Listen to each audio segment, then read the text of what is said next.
But I am really delighted to welcome you here, and I'm delighted to be with my friend April Rinne, who has thought hard about dealing with change for at least 30 years and collected nuggets from different traditions, different scientific experiments, different jobs, different careers, and assembled them into this book's Flux, which we will talk about.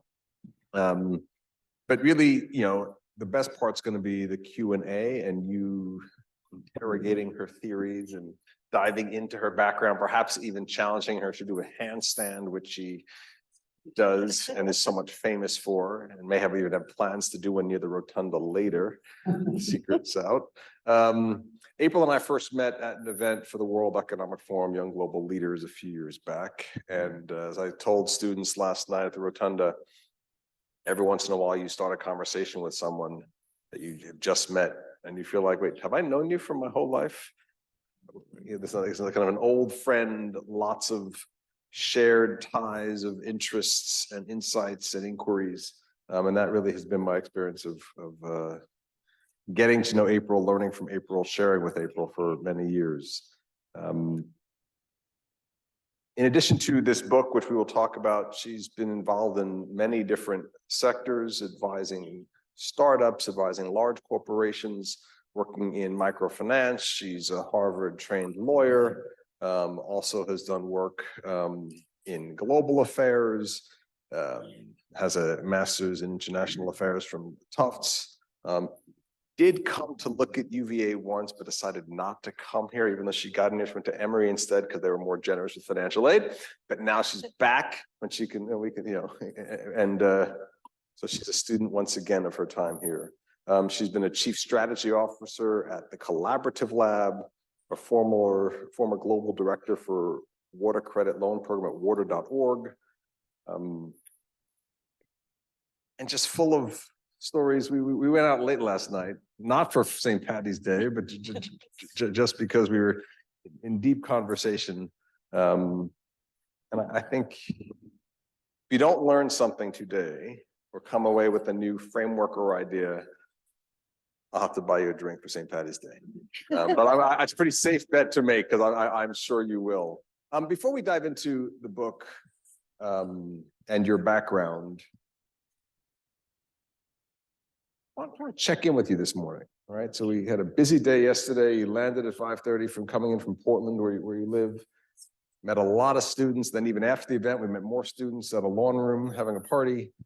And then we showed you the memorial to enslaved laborers, and we met more students. Heard all about a student wedding that took place in Ireland. Maybe not. How are you this morning? And what as you wake up in Charlottesville at the Batten School, what's on your mind? What's alive in you? What a great question to start, and just a warm welcome to everyone, and thank you. It's funny, I know Dean Solomon is Ian, but I'll say thank you, Dean Solomon, for the generous welcome. The feelings are reciprocated in terms of that friend that you've known for a long time when you finally do meet. Well, this morning I woke up, I think the word that I would use is very full, just full head, lots of ideas, lots of stimuli, lots of like, wow, we did all of that.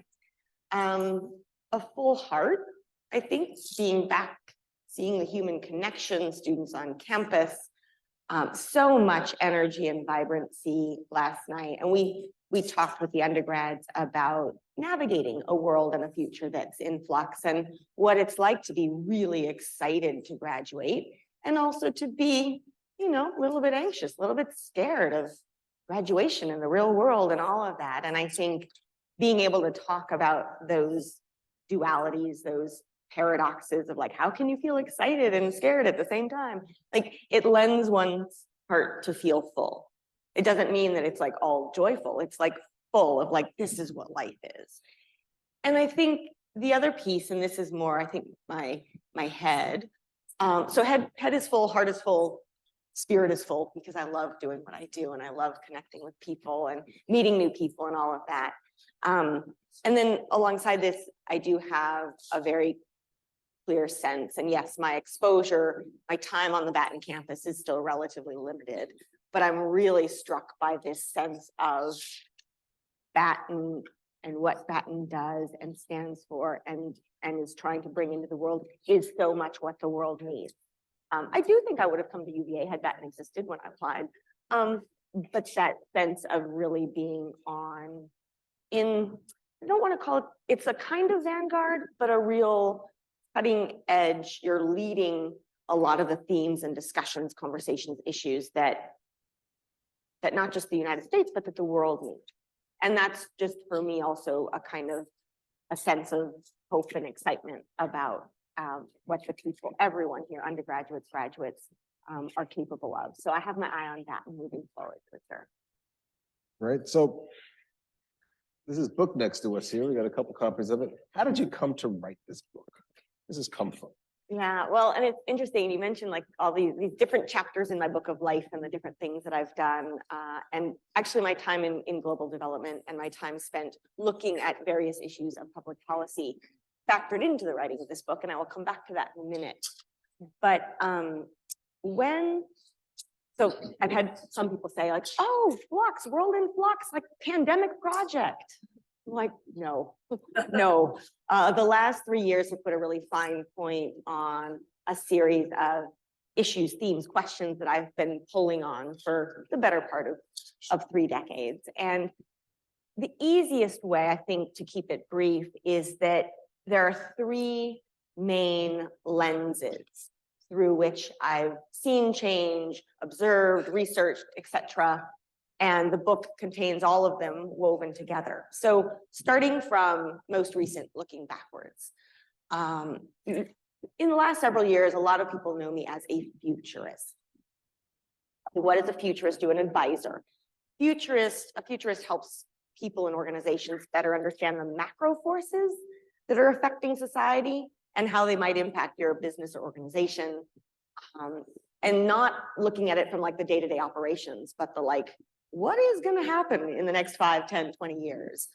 And I often say that a pandemic was not a surprise in the world of futurism. It's the kind of thing you look at. You're looking at what are the big profound shifts that could have a massive effect on society.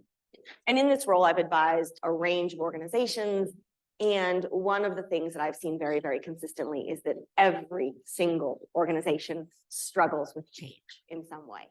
Now, not in the same way, but everybody's having a difficult time. And alongside this, a lot of times we focus on change management, which is a very helpful tool in our toolbox. But from where I stand, managing change is not the only solution. It is outdated, I would say, for today's world, meaning by its nature, the very term, change management assumes that humans can control what happens. Change happens, I'm going to manage it, tick that box and move on. And I think we only need to look at the last 3 years to realize how little we actually control. But there's a very fraught relationship to change. So as a futurist, I was really interested in how do we move beyond change management and get to a place of reshaping and reframing our relationship to change. And then secondly was this global perspective. So I have worked in quite a few different markets, emerging, developing countries, mainstream markets, high-tech capitals, urban slums, the whole bit. And as I shared with Ian more last night, one of the things that I've learned as part of working and living globally for so long is that every single culture, people, society on the planet has struggled with change throughout human history and also has developed different ways of seeing change, talking about it, concepts, rituals, traditions. And so there's an enormous amount of human wisdom when it comes to navigating change, but we haven't, by and large, haven't connected those dots. When change hits, we typically react or respond based on the cultural context that we know. We don't realize that, oh, I could look at it through this lens, or there's this concept that might be helpful. And so I was interested in weaving together those different dots as well. And then the final piece, so there's kind of futurist, and there's business and strategy, and then there's the global piece of cultures and how we see change around the world. And then the final piece, the final lens, is just a very human lens. And the seed that was planted for me long ago, this the kind of like baptism into a world in flux. When did I really get interested in it? It actually happened when I was an undergrad. And when I was an undergrad, and this is quite personal, and I want to be clear, like I welcome conversations about these difficult topics. But when I was an undergrad, both of my parents died in a car crash. And I share that because that was the moment for me that my life flipped upside down. Like everything changed. Whatever I thought it was going to be was no longer. Like family changed and sense of self changed and how I showed up in the world and being self-sufficient and all of that. And I never would have imagined back then that I would write a book about that. But I realize now that that's where my interest came from. And the profoundly human emotions and feelings we have about change. We were talking earlier about the difference between hope and fear. We don't talk about that kind of stuff typically in the workplace, at least. Are you hopeful or fearful about a bit different about a given change? We just talk about what are you going to do about it? And until we can actually have some of those deeper conversations about the very human aspects of change and uncertainty, I think we're still going to struggle quite a bit. And so I'm trying to do a lot of reframing and reshaping. And so this book, Flux, contains all of those stories, all of those themes, if you will, but it's a kind of counterintuitive take on how we relate to change and what we can learn from others about change and how it can help us personally, professionally, organizationally, and frankly, societally as well, because I think on all of those levels, we're having a tough time of change and there's more change ahead. And so this is a book for today, but also for every year, every day moving forward. It's a long-winded intro, but kind of lays the land of like the different themes we can pull on. And you ground the book in the notion of what's the mindset we bring to this world if we can't necessarily control it. Yeah. What's the mindset? You call it the flux mindset. Yeah. What does that mean? And that's a central theme. So a flux mindset at its core is the ability to see all change. And I'll come back to that in a moment. When I mean all, I mean truly all. As an opportunity for learning and improvement and growth. And before we get too deep into the flux mindset, I want us to just back up a moment and consider that change is one word. And often we treat it like one thing, like it's all the thing, right? And I hear from people every day, they're like, I love change. I'm a change junkie. And I'm always like, hold on a minute. And then I hear from people who are like, I'm really having a hard time with a given change. The way I like for us to think about this is that my hunch is that you and I and most humans, we love changes we opt into, right? A change you can choose. So it might be a new job or a new relationship or a new piece of clothing, a new whatever, right? A new trip to take. We love those changes. And that's all upside. I'm not worried about those kinds of changes. But most humans, I'm still looking for the human who doesn't fit this category. Most humans really struggle with changes we don't control. So it's the one that blindsides you on a random afternoon. It goes against your expectations. It disrupts your plans, right? Similarly, a change that's easy for you might be really hard for me. A change that's easy for me might be hard for you. Like we've all had different experiences of change. We could all use some help with change. And so when I say that a flux mindset can see all change, I mean, especially those changes that we didn't want to have happen, the ones we didn't see coming. It's the ability to see all of those, nevertheless, as opportunities for learning and for growth and for improvement. And so I'm often asked, how does this relate to a growth mindset? And so I love the concept of growth mindset and Carol Dweck. Read her book for sure. If you haven't, it's called Mindset. And this idea of a growth mindset is simply that our brains, our minds, our ways of being and attitudes and ways of thinking continue to evolve over time. They're not fixed at birth. And you do need a growth mindset to get into the space of flux but it's not quite complete because a growth mindset is very much focused on children and how they learn and how our brains evolve, but it doesn't really tackle how we deal with change. And so I look at this flux mindset as additive to the body of work that's already been done on growth mindset, but really very much focused on change and uncertainty. And the feelings that come along with that. So the subtitle of the book is 8 Superpowers, which I assume are strategies for cultivating this flux mindset or putting it into practice. Yeah. Give us some examples of these strategies or superpowers? Sure. So you get this idea of like, okay, so this mindset, I can try to open it, I can try to develop it, but like, how? Like, what do I actually do? It's a great concept, but what do I do? And that's where the superpowers come in. Is that these are, I look at them as the practices, disciplines. We had a lot of fun with what would we want to call them. I love superpowers. It's a very uplifting term. But this idea of practices, skills, disciplines, how to thrive in constant change, how to strengthen. If you think of your mindset as a mental muscle, you have to strengthen it, just like you would your physical muscles, right? And so what are the daily practices that will help groove that mental muscle?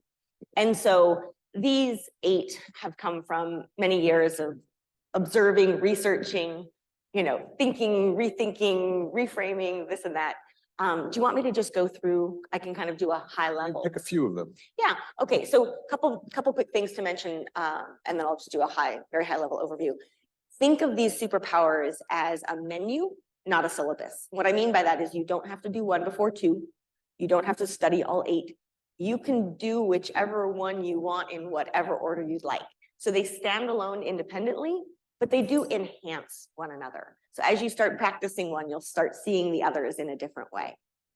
And secondly is all of these superpowers in some way, shape, or form are counterintuitive or contrarian. And what I mean by that is they do run against a lot of the narratives that we see in society today. And that is intentional because I would argue that in many ways, a lot of what we've been taught about the world and how it should work, if you play by the rules, the world will look like X. Doesn't really align with how the world works. And I think we only need to look to the last 3 years to say, how much did we all get challenged in terms of how the world can actually come together and or fall apart? So keep that in mind. I always like to say, I hope that some of what I'm about to share rubs you the wrong way. Like it should. That's a good thing. Like notice when there's that tension and that friction, because it's a kind of signal for where your relationship to change may need a little extra attention. So from the top, the first Flux superpower is what I call run slower. Now, this is all about anxiety and burnout and also making wiser decisions. And the narrative typically is that when there's more change or when the pace of change increases, what are we supposed to do? Run faster and keep up. Keep up, keep up, keep up. And I'm saying there are times when running fast, like developing a vaccine, run as fast as you can. But the key is that there's a beginning and an end.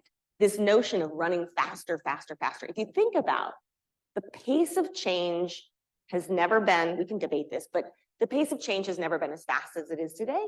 And yet it's likely to never again be this slow. You just let that sink in and then consider that if society is telling us that as the pace of change increases, we need to keep running faster. That means that however fast you're running today, you should expect and you should run faster tomorrow, faster next month, next week, next month, next year. And it's a kind of, you look at this, the futurist and the human in me is always like, hold on a minute. This narrative is completely backwards. We actually have to learn how to run, what I call run slower, which is not stop or give up or be lazy, running at a pace that is sustainable for all time, that allows us to slow down to see what's really going on and what we really need to do. And a lot of times this comes up in, for example, workplaces where if you think you have 1,000 things you're supposed to do and everyone is telling you do this, do this, do this, do this. If you're running fast, all you're doing is reacting and just doing what you think needs to be done. When you learn to run slower, you actually can take a moment and say, how many of these 1,000 things actually needs to be done? And you realize maybe about 10, right? But if we're running fast, there's an analogy here with a hamster wheel. So that's what we're getting at in terms of if you're constantly running fast, your ability to navigate change well is very, very compromised. So the ability to run slower is how you will learn to thrive. So that's one. Now, I'll try to keep the other 7 a bit shorter. Let me run through all of them just with 1 or 2 sentences, and then we can circle back to any of them and dive deeper. And I'd love to do that. If these pique your interest, please ask in Q&A, fire away questions, and we can dive deeper then. So the second superpower is what's called see what's invisible.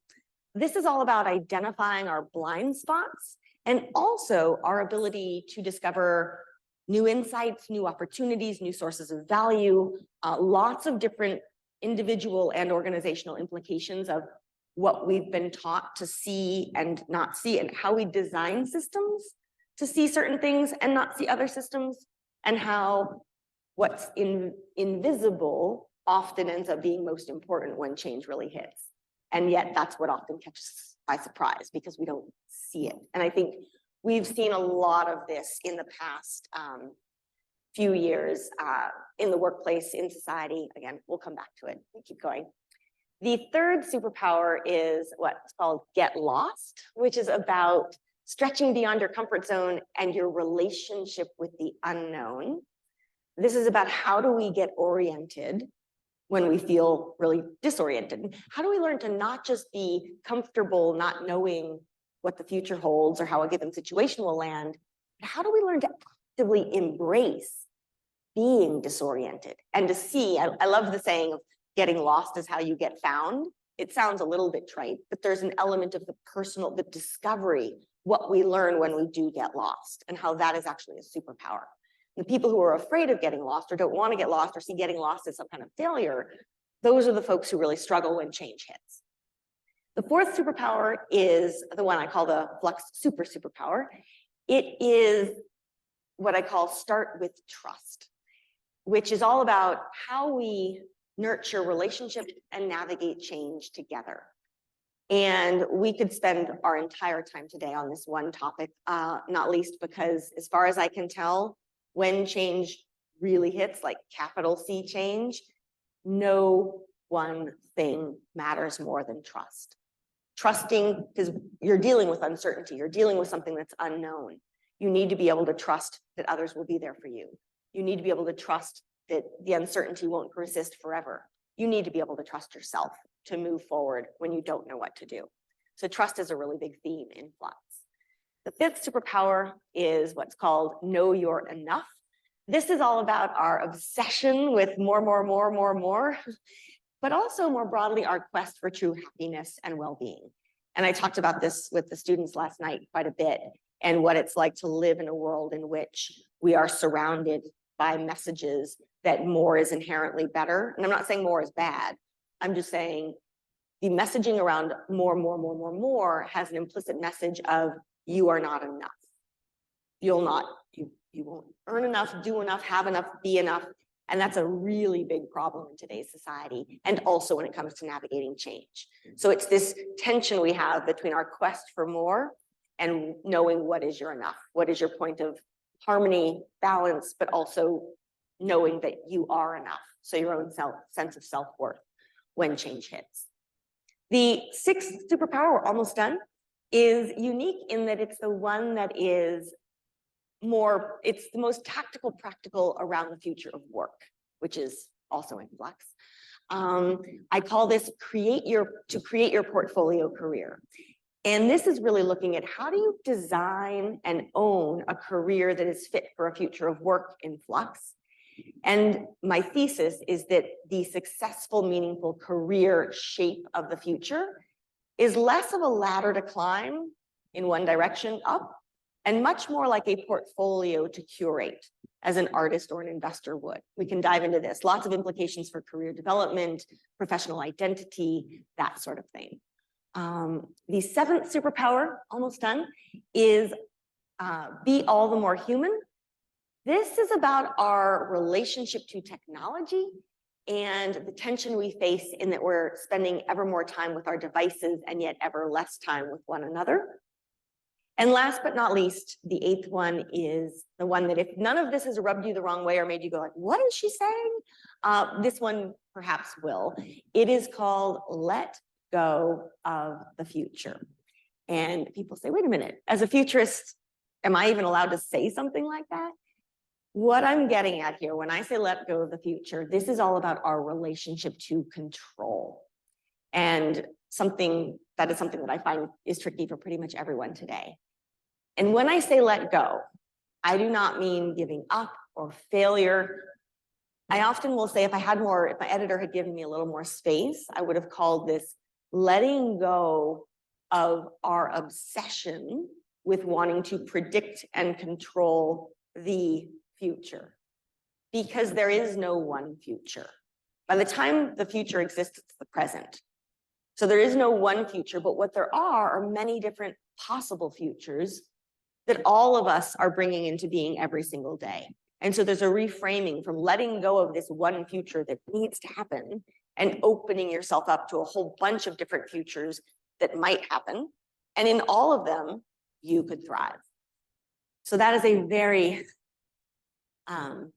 we did a thorough overview there, and now we can dive into any of them. Yeah, so I'm curious about the collection of these and how you came to them, right? Yeah. So in this book, there are all sorts of great nuggets from different cultures. You talk about wabi-sabi in Japan, this love of imperfection, the transitory nature. Tell me about how you came upon and how you curated this portfolio of superpowers. Yeah, so what's fun is I can candidly tell all of you, like, a lot of work. So this was years and decades of paying really close attention, taking really good notes. And again, like wabi-sabi, that's one concept in Japan that I learned about a long time ago. And you sort of park it away and you go, this is a useful way of seeing the world. But I just spent lots of time collecting lots of ideas. And then I spent the better part of a couple of years, actually, if you can imagine Post-its covering a wall and sort of saying, because what I could tell is I was seeing patterns. I was seeing patterns of how people and societies would see change and the kinds of things organizations and societies were struggling with change. And you're trying to kind of pattern find. That's a lot of what futurists do as well. So I spent time just like looking at all of these different concepts, needs, opportunities, and then framing and reframing them. And it's interesting because it was very much a creative process of putting them together, breaking them down, putting them together, breaking them down, mixing and matching, and seeing what was really going on here. And very early on, I knew that some themes were really key. For example, trust. For example, control. These are things that are universal. People everywhere are struggling with trust, global trust crisis. That's not unique to one person or one place. Okay, interesting. Control. In modern day society, we have a big problem with control and what we really, at the end of the day, do and don't control. That's not unique to, so I was identifying these themes. Belonging and identity is another one. When change hits, massive issues of my identity gets disrupted, often professionally, right? You lose your job, identity crisis, often more in Western countries than elsewhere, but in many ways, like that is an issue, it's universal. And so I started distilling these themes and then over time, trying to create something that was useful and different and also had space, had a place for all of these different concepts. That's where I ultimately, when I set out, I didn't know if it would be 8 or 10 or 3. It landed on 8. I will also say it's a challenge to everyone. If there is a 9th one, I'm totally open to it. I haven't found it yet, but I'm one of those people. I look at this book and I look at this book as an offering to humanity, and I also look at it as something that will continue to evolve and emerge as as the world does, and as we face things that not that they're new, but we face kinds of changes perhaps to a degree that we haven't experienced, at least not in a long time. So I'm going to invite questions from the audience in just a moment, but there's another concept or theme that I see over and over again here, which is this notion of paradox. I feel like in some sense, paradox is part of your motivation for this book. Yeah. Maybe you can talk about that. Yeah, and it's funny because the word paradox gets a brief mention. It wasn't something that I spent a lot of time, like I think what's happening is paradox is, it's becoming more and more relevant as we live in a world that feels at times more and more paradoxical. Now, this came up, as I mentioned earlier, with the undergrads, this idea of how do you feel really excited about graduation and also really scared? Like you're supposed to feel happy. If you feel sad, how can you feel happy at the same time? But also this idea that we want to just feel happy and that the fear and the anxiety is scary. And the sense of, no, actually holding those two things in tension is not only healthy and normal, it's what we should all be expecting to do more of. Happiness exists because of sadness. Brightness exists because there's dark. Those are paradoxes as well. And what's fascinating to me is to really look at the different, what I call scripts or narratives that are running in society and what they tell us. And we're often told, you know, being happy is good, being sad is bad. So we seek to run away from sadness. Whereas in fact, holding the happy and sad, that is a natural part of the human condition that should be celebrated. Similarly, change can be really, really hard. And also, I think everyone in here can probably think of at least one example of a difficult change you endured that made you a better person. A difficult change you went through that led to growth, that taught you something about yourself you didn't realize you could do, that opened a door you didn't know was there. I often say, it came up last night. So my parents, my parents' accident was certainly, to this day, it was the hardest. I mean, it was pretty big. Even now I go, that was big. That was hard. I know that there will be more difficulty in my life, but I can look back at that and say, losing them, even though I miss them and wish they were here, there's nothing I can do to bring them back. So I can acknowledge that losing them actually led to some of the most important doors opening in my life, that led to things later in my life that I wouldn't change for anything. Now, that is a paradox, right? That you have tragedy that can bring actually really wonderful outcomes. And that's the piece that interests me, because I think we're living in a world today where those sorts of this was really hard, but it actually had a silver lining. As society, I think we've got a lot of tension right now between the things we're learning about ourselves and the fact that we live in a world where there's never been more opportunity, frankly, to do things differently, to try new things, to work in different ways, to design lives that look in many different ways. And at the same time, I think many of us are feeling like we're living in unprecedented times just around our ability to get along with one another. And that's another kind of paradox. And so for me, it's about getting comfortable with the paradox and not stigmatizing it and not saying we have to run away from the bad and only celebrate the good, but to honor those two things in balance, because it's much more reflective of the human condition. Yeah. Great. I welcome questions from the audience. Fire away. I'm sure I have it. Yes. It reminds me of something my undergrad capstone. He talked about his experience with his brother in a car accident that kind of against the idea that everything happens for a reason, that some things happen for a reason and everything can be redeemed. Where in your life do you find redemption? Oh, wonderful. And can I ask, redemption in what sense? Problems and challenges.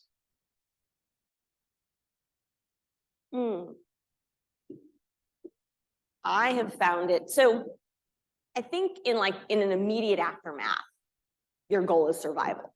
Your goal is to kind of put yourself back together. So when this happened, I was 20. And so 20 is a really interesting age. I was old enough to be able to care for myself day to day. I was at college. I was actually told the students last night, I was studying abroad. I was in Europe and got the proverbial phone call of you have to go home. And it was but 20, I was old enough to I knew how to care for myself on a day-to-day basis, but I had very little idea of my place, the world. I was really quite green. And so I've never thought about it. I don't say never. The idea of redemption, in the immediate aftermath, it was just survival and raw. And one thing I will say, I don't know if this is redemption per se, but one of the things that I remember thinking to myself, and also just as a kind of interesting context, I had never been to a funeral. I had never had anyone die before. I didn't know what death was, and I'm very lucky for that. My grandparents were living, so the first funeral I ever went to was the funeral of both of my parents. So you want to talk about going from 0 to 100 and off the deep end, that was me. And one of the things I remember feeling was that I wasn't going to keep anything hidden. I wasn't going to try to do what people thought I needed to do, because this was uncharted territory and I was going to be very raw and open. And what's fascinating is in the years since, I've learned that societally, there are certain ways that you are supposed to grieve and not, and certain things that you're supposed to share and not. And social media has put all of this, you know, kind of in a different domain. And this happened before the era of social media, which I'm actually really grateful for. But I share this because a kind of redemption, like I knew that I was not gonna hold anything back. And that was actually really helpful for my sense of feeling like I was going through the process whole. And then an interesting thing started to happen where for me, the goal was just like put one foot in front of the other. But as I did that, other people started showing up. Other people wanted to help. Other people were concerned about my well-being. And so that too fed into this such that from that point forward, I knew there was a seed planted that I would grow from this, whether I wanted to or not, but I knew I would. And then it became, okay, when life treats, you know, deals you a rough blow, whatever it may be, how might you think in this moment, it feels really, really hard. How can I put myself in a place that this might become actually something I am not grateful for, but something that I can see as a catalyst for growth. And so for me, the redemption was not on my, there's a bigger question like, why did this happen? Was there a meaning behind this? And I do think that there can be some changes that just shouldn't happen. But would, should, could, life, there's so much of life that is beyond what we control. That for me, it's been about how do we take the difficult stuff and really harness it as a force for good. And so for me, it played out in some of those ways. And then also in many ways, the career choices that I made as well. I made some very atypical decisions. This came up last night. But this idea of, from that point forward, a question I would ask myself each day was, if I were to die tomorrow, because I don't want to, I don't intend to, but it could happen to any of us. What would the world need me to do today? So not what does my ego need me to do, or social media, or a boss, but like, what does the world need me to do? And that was another way through which I do think there was a kind of redemption, a kind of like, if I can make, I don't know how long I have on this planet, but if I can make every day that I live matter, and not matter for me, but matter for others, matter for humanity, that would be a meaningful, rewarding life, whether it's another week or, you know, if I'm lucky to have some more decades. So I hope that a couple different answers. It's a great question. You're getting me to think. You had a question as well. But when you look at these 8 superpowers that you've kind of distilled things down to, do you find that any of them are generational? Are there things that older generations are skilled and struggle with versus our newest consumers? Such a great question. Thank you. And yes, I'm often asked about like the life cycle of Flux and like, are young people or old people, like who's best at Flux? And from what I can tell, you have, and Flux is also a very fun word. You'll hear me talk about your fluxiness and things that are fluxy. So very fluxy people. You can find them across ages and demographics. A lot of it is about life experience. So a couple ideas. One, so there's a whole lot that we can learn actually from children. Before we start adopting these narratives that society tells us to run fast and more is better and all of that. So there is a kind of, and particularly trust, right? Children are hardwired to trust. The irony is, what is one of the first things we teach children? Do not trust strangers, which is not, I understand where that comes from, but if we're wondering why do we not trust each other and why do we have a trust crisis, just wrap your head around that, because we start telling each other that do not trust anybody you don't know. Before the time you can read or write.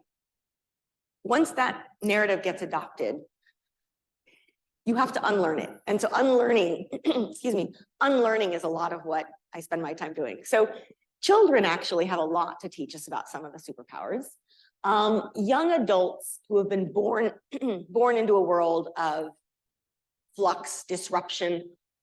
On the one hand, and this is where I would say, and we can look at markers, but 9/11 was a pretty big marker for a lot of people. And if you don't have a memory of 9/11, a living memory of 9/11, your idea of a world in flux is quite different than if you do, just as a general marker. Young people, I would say, this notion of like, things are constantly changing. They're much better at that kind of like, yeah, just more change. That doesn't translate into less anxiety about change. It actually, if you look at the mental health statistics, it's the opposite. So there's this sense of like, they're a little bit further ahead on one metric, but not in the coping mechanisms per se. Conversely, older people, this idea of running slower, I have to joke, I will not tell a 20-year-old to run slower. It's just hard. They're like, what are you talking about? I've got lots of energy. I can run fast. I'm going to go for it. And you're sort of like, okay, you're going to learn. At some point you will hit some kind of burnout. Then maybe this idea of running slower will make a little more sense, right? Similarly though, older people, for younger people, running slower is hard. This notion of knowing you're enough is huge. It is like lighting tinder on fire because they've largely been brought up in a society where they've been barraged by messages every day of you're not enough. But if you bought this product or that service, you would be. You don't look good enough because we've got social media. I mean, that for them is a really helpful, powerful superpower that they can grasp. What's interesting, and I say this very respectfully, know you're enough for older people who were very much raised in a, well, your success is how many houses, how many cars, how many trips, how much, more. Saying, those aren't actually the metrics that we use to define meaning and success. That's really hard. And I'm never trying, for me, it's not about good versus bad. What I'm trying to do is open a menu of options for how you think about and how you design your life and how you relate to change. But I would say the more versus enough is something that is harder for older people. But at the same time, they're also the ones who are like, and again, older, there's a difference between if you're mid-career, if you're retirement age, you find that the older we get, the more life wisdom there is. And also the harder it is to let go of those narratives that have defined what you thought a successful life looked like. Because that's really, when you think about what we're living in, a lot of the narratives we had for the 20th century, career ladders and big houses and more money, more power, more important, a lot of those metrics are just being challenged as to, is that what a meaningful life and a meaningful contribution to society actually looks like? And so we're kind of caught in between these two worlds. And I'm trying to help people get from one branch in a way to the other, but that middle ground is going to make everyone a little bit uncomfortable. So the older people, and probably the case where this comes most to bear, is for many older people, they're like, I was on the ladder. I worked my way up the ladder, worked all right for me. But they do know that that's not career advice they can give their kids. And their kids know, importantly, their kids know that's not career advice they can trust. So you look at something like that where you're like, okay, the idea of a portfolio career, super popular for anyone who's in the workforce. People who are kind of phasing out of the workforce and they've already been there, they're like, interesting, I'm not going to apply it to my life. So I hope that's kind of, is kind of like a mosaic. Yeah. I will say too, one other thing I just wanted to mention, when I'm asked like, who are Fluxy people? And the title of this session is leadership, right? I do want to make a brief mention here. A lot of what we're looking at about a world in flux is at odds with a world that we've been taught we can control, right? And so this plays out in leadership. We're challenging a lot of the paradigms that we have around what a great leader looks like. And I would ask you to consider, what are the skills and qualities that you think make a leader truly great? Right? And I think many of us, myself for sure, like I was taught that a great leader has certainty. Among other things, a great leader knows what to do. They have the answers, they do it, like that's what makes them a leader, right? Well, what if I told you that in survey after survey after survey, the number one leadership quality needed today is comfort with ambiguity? In other words, not knowing and being completely okay with that and being able to lead others through that unknowingness and that ambiguity. Now, pause and think about what this says. It says that traditional notions of leadership are flipped upside down in a world in flux. So I bring this up because it comes back to your question around age and demographic, like who are Fluxy people? Who are the leaders we should be looking to? What kinds of experiences do they have? And one of the most powerful examples that I point to again and again, and I don't wish this condition on anyone, but anyone who has been a refugee has dealt with flux on a daily basis, not knowing what the next day held, not knowing what the future holds, your family, etc. And if you think about something like a refugee situation, that is not the kind of person that typically, unless they make it through and become a CEO somewhere, we don't look at that experience as leadership. And yet, those are the kinds of leaders that today's world needs. So I bring this up because anyone with I want us to think through who are the people who have these kinds of skills. Back to seeing what's invisible, a lot of this is not a skill that's on your resume, but it's actually what the world needs. So I just kind of wanted to get that out there as well, because it does relate to like who has these superpowers, who's really good at them. Yes. So having spent a long time in corporate America, how do you find corporations dealing with some of these principles? Because it seems to me like they're much easier to think about and adopt as as an individual. There may be some resistance to these kind of principles as, larger, bigger, established institutions. Great. How are you kind of getting these principles heard by, audiences like that? Yeah, great question. And actually, most of my work is with organizations. And it's for-profit, nonprofit, public sector, private sector, lots of global, because they are struggling. Now, the key is this does begin with the individual. It's not something that you can't airlift, airdrop, and Flux mindset onto an organization. Like, there you go. It comes from the inside out. But I'm really clear, individuals and organizations alike can develop a Flux mindset. That happens when you start doing this as a team. This is when what I call, you can make fluxiness part of your organizational culture. Now, does that mean it's easy for companies? No. However, are companies keenly aware that they are struggling with change? Yes.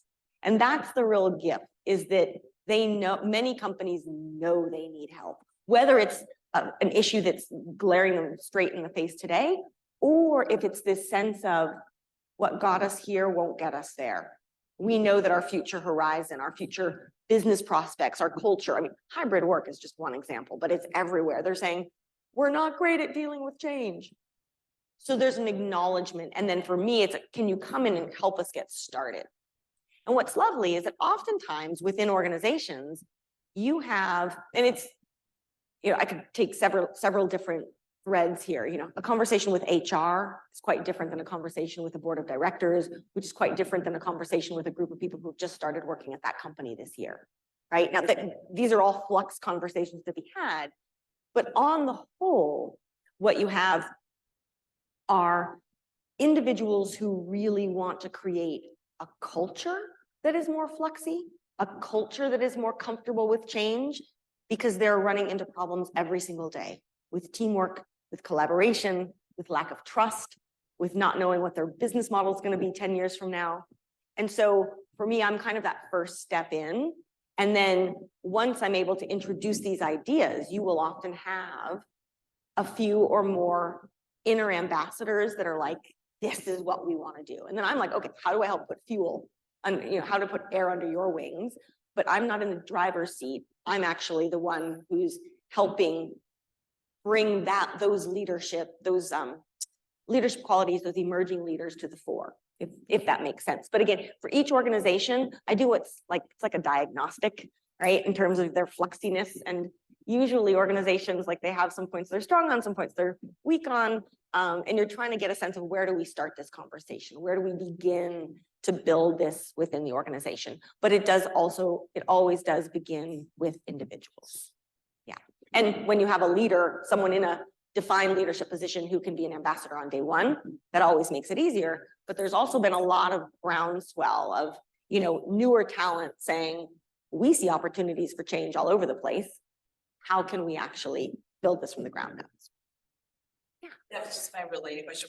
I've heard from some of our alums who are older that the young generations are asking for Flux, and the old generations are not sort of, the older by like thirties and forties are not being given the same flux that the new talent is demanding, and it's creating these generational, like the manager level is not getting the same benefits that the younger generation is demanding. And I was just curious if you've seen also older men.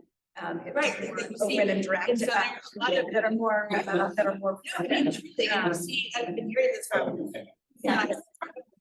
But you spend, like, I think, see, I'm hearing about these generational rifts where people are like, hey, we're not being given the same sort of like flux opportunities that the senior levels are being given, because there's no buy-in from, so I just curious how. Yeah, you're absolutely right. And I think many of you probably know what's fascinating to me is we've got 5 generations in the workforce now. A lot of generational diversity to be navigating, and each one, not to categorize folks too much, but that sense of like different era, growing up in different eras with different kinds of assumptions and different narratives and different metrics, right? It's a bit of a mess when you throw all that together and say, good luck, right? Now, what's lovely though, is that, and again, not to make this too referential to the book, but the book has something for everyone. And that's what I love helping people do, is finding that starting point, that one touchstone that they can all say, this is something we could actually not just help ourselves, but help each other with. And just going back to a very, very simple, when I was outlining change and it's messy and all of that, a change that's easy for you, might be hard for me. Change is easy for me, might be hard for you. Okay, well, just take that for a moment. Imagine this in a workplace setting. Why is it easy for you and hard for me? Can you tell me what your tips and advice are for navigating that? How do you see that change, vice versa? And not that all of a sudden is the answer, but what do? You start having conversations that you haven't had before about how people navigate change. You start to learn from one another. You start to say, oh, well, what if we did that together? Oh, what if we redesign this? I mean, I had a company actually earlier this month, I won't name names, but I was doing a kind of workshop and we had an open discussion, and one of the young joiners said, you know, something I feel I'm going to be bold. I'm trying to figure out why the younger group is not allowed in this particular kind of meeting. Like, it would be helpful for us to be there to learn. And everyone's like, the senior leadership is like, well, that's how we've always done it. There was a collective conversation. Well, why is that what still needs to be done today? And right then and there, in the time frame of 15 minutes, they were like, we can letting go. We can let go of that. Now, we're not going to guarantee it'll be that way forever, but let's do a trial run for 3 months or a month. And it happened right there. It was not rocket science. It did not cost any money. It did not take any approvals. It was just this sense of like, there's so much of this is how we do it because it's how we've always done it, as opposed to, and we're afraid to let go of that. But also sometimes we don't know what to do next. We don't have a better model. So we need to build that better model. And so all of this though, it's just like any organization is a petri dish to start distilling and just, unpacking what those different dynamics are. So yes, I see it a lot. And there are definitely problems that are more intractable in organizations. But in my experience, there's never been somewhere you can't start and somewhere you can't start making small improvements today in ways that feel much more inclusive and also start to test these different superpowers. We have time for one more question. 2 quick ones. I said one more question. One question in two parts. One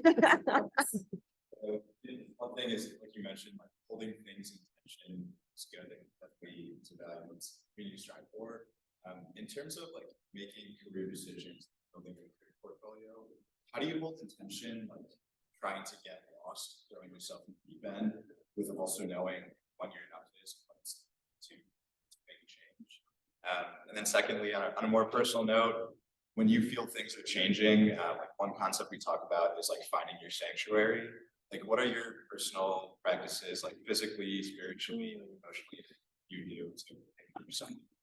I'm going to answer both. That was one question in my book. And all wonderful. Let me take the last one first, just because it's top of mind. Sanctuary, refuge, what do you do to stay sane? It has varied over time. One thing I love is that like Flux, just like Flux, being fluxy means you're evolving and it's not always one thing for life. For me, the main ones have been over time in nature. That's just been my number one. And what I love is like nature is one of our best teachers for change. When you think about the change of seasons or be like water, or, you know, like there's so many examples within nature. But for me, that is like my sanctuary is nature, and paying attention to how nature is changing and how nature just does what nature was intended to do. Nature doesn't overthink whether it's time to change the color of their leaves or get cold or warm. It just does what it does. And I try to think about how to apply some of those principles to my own life. I also do a fair amount of yoga and the philosophy of yoga. And what you'll find even in Flux, yoga philosophy is in the book. It's not always called yoga, because in a business setting, how do you get a concept like yoga into a business setting that's not just like, oh, we host a weekly yoga class? That's not what we're talking about here. These are life principles. But for me, a yoga practice is actually quite important. And then I have, over time, it's interesting. You think about certainty and what we can and can't control. The role of ritual, personal ritual, and it can be as simple as taking a bath every, you know, a special time to take a bath every week, or it can be a phone call with someone you cherish. It can be, but those kinds of rituals actually are a new kind of, I look at those as a certainty. We can't control what's going to happen in the world. We can control whether we actually check in with ourselves, whether we actually take time each day, each week for our own well-being. So that's a new kind of certainty. And also the ability to investing in relationships, that's its own kind of sanctuary, but also a kind of certainty that I think we don't typically think of relationships as certainty, but those are the things that we actually can not rely on, but those are the things that help us navigate the unknown when we can do it together. So a couple ideas there. And then back on the career bit, I love that you bring this up. This could have been, in student kinds of settings, we'll often talk for like an hour about careers and portfolios and how to make these decisions and whatnot. I would love, and I will send actually Dean Rockwell and Dean Solomon a couple articles, like short reads that are like, what is this portfolio? What does it mean to craft it and to curate it? But the thing that I love about a portfolio is that your resume is just a small fraction of who you are and what you can do. Often not even the most interesting parts, right? There are things that are supposed to be on your resume, and there are things that are not supposed to be on your resume. And the example I will often pull up is like parenting skills. Parenting skills you wouldn't put on your resume, right?